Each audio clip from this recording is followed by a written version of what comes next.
আসসালামু আলাইকুম। আমার আজকের কথা হচ্ছে হিসাব বিজ্ঞানের সংক্ষিপ্ত ইতিহাস নিয়ে। আগের ভিডিওটি ছিল হিসাব বিজ্ঞান পরিচিতি নিয়ে। তো হিসাব বিজ্ঞান মানব সভ্যতার মতোই একটা প্রাচীন বিষয়।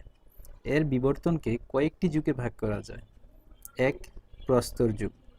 এই যুগে মানুষ গাছের গায়ে, গুহায় বা পাথরের চিহ্ন দিয়ে হিসাব রাখত।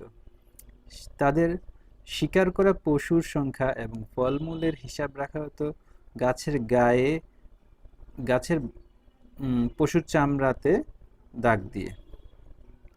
দ্বিতীয় হচ্ছে প্রাচীন যুগ। মানুষ যখন সমাজবদ্ধ হয়ে বসবাস শুরু করে তখন তারা ফসল ও মজুদের হিসাব রাখতে শিখে। তারা মন্দিরে তখন ফসল জমা রাখত। মন্দিরে কে কতটা ফসল দিল সেই হিসাব পাথরের দেওয়ালে খোদাই করে রাখার প্রচলন ছিল। তারপরে আসে বিনিময় যুগ, যে সময়ে মানুষ পণ্যের বিনিময়ে পণ্য আদান প্রদান করত। এই সময়ে মুদ্রার প্রচলন ছিল না। তখন পেরু দেশে কিপু নামের রঙিন সুতা আর চীনে অ্যাবাকাস নামের যন্ত্রের সাহায্যে হিসাবের কাজ করা হতো। চতুর্থত মুদ্রা যুগ। মুদ্রার প্রচলন শুরু হলে মানুষ ব্যবসা বাণিজ্যে বেশ ব্যাপক এগিয়ে যায়। কাগজ ও কলম আবিষ্কারের পর জমা খরচ, দেনা পাওনা ইত্যাদি লিখিতভাবে হিসাব রাখা শুরু হয়। তবে তখনও কোনো বৈজ্ঞানিক পদ্ধতি ছিল না।